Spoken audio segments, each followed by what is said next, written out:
Bismillahirrahmanirrahim. Assalamualaikum warahmatullahi wabarakatuh. បងប្អូនទាំងអស់គ្នាយើងធ្វើយ៉ាងណាសូត្រកូរ៉ានជាប្រចាំ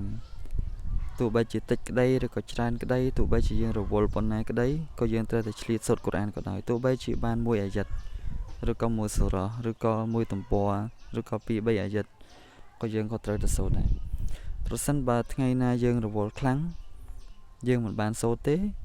យើងអាចថាមុននឹងចូលគេងយើងអាចសូត្រគុលវ៉ាឡោះអាហាត់ម្ដងឬក៏2ដងឬក៏3ដងឬក៏យើងអាចសូត្រអាយ៉ាត់ណាមួយដែលយើងនឹងទិញចាំដោយហេតុយើងដោយសារតែនៅពេលដែលយើងធ្វើដូច្នេះយើងនឹងចង់ភ្ជាប់មានន័យថាការសូត្ររបស់យើងនឹងជាប្រចាំមិនឲ្យវាដាច់ទេទោះបីជាយើងអត់បានសូត្រអត់បានបើកកូរ៉ានសូត្រឬក៏អត់បានសូត្រកន្លែងផ្សេងប៉ុន្តែយើងបានសូត្រស្រស់ណាដែលយើងចាំដើម្បីកុំឲ្យវាដាច់នៅពេលដែលវាដាច់វាធ្វើឲ្យយើងនឹងអាក់ខាននៅក្នុងការសូត្រហើយដាច់យូរទៅ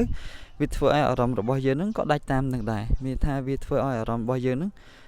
លែងចង់សូត្រកូរ៉ានដែរអញ្ចឹងយូរទៅយើងពីមួយថ្ងៃទៅមួយថ្ងៃយើងអត់បានសូត្ររហូតដល់មួយសប្តាហ៍រហូតដល់មួយខែរហូតដល់មួយឆ្នាំដូច្នេះវាធ្វើឲ្យចិត្តរបស់យើងនេះច្រាស់ចាប់កាលណាចិត្តរបស់យើងអត់សូត្រកូរ៉ានចិត្តរបស់យើងអត់ស៊ីគៀតអត់រំលឹកទៅចំពោះអល់ឡោះស៊ុបហានាហ៊ូវតាអាឡាចិត្តរបស់យើងនឹងច្រាស់ចាប់ហើយការរំលឹកទៅចំពោះអល់ឡោះស៊ុបហានាហ៊ូវតាអាឡាដែលល្អជាងគេនោះគឺការសូត្រកូរ៉ាននឹងឯងដូច្នេះបងប្អូនទាំងអស់គ្នាការសូត្រកូរ៉ានវានាំមកនៅបរិកាត់នៅក្នុងជីវិតរស់នៅរបស់យើង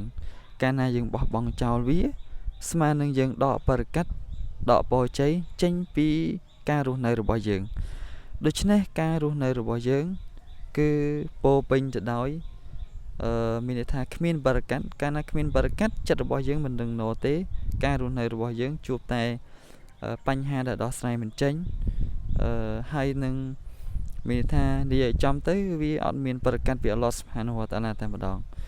ដូច្នេះការសូត្រកូរ៉ាននេះគឺវាមានសារៈសំខាន់មែនទែនសម្រាប់ជីវិតយើងជាមូស្លីមនៅក្នុងការសូត្រវាជាប្រចាំថ្ងៃដូច្នេះបងប្អូនទាំងគ្នាកុំភ្លេចសូត្រវាឲ្យសោះហើយសង្ឃឹមថាអល់ឡោះស៊ុបហានាហ៊ូវតាអាឡានឹងផ្ដល់ឱកាសឲ្យយើងបានសូត្រវាជាប្រចាំដើម្បីទទួលបានបរិកាត់ពីអល់ឡោះស៊ុបហានាហ៊ូវតាអាឡានៅក្នុងការរស់នៅវ៉ាសសាឡាម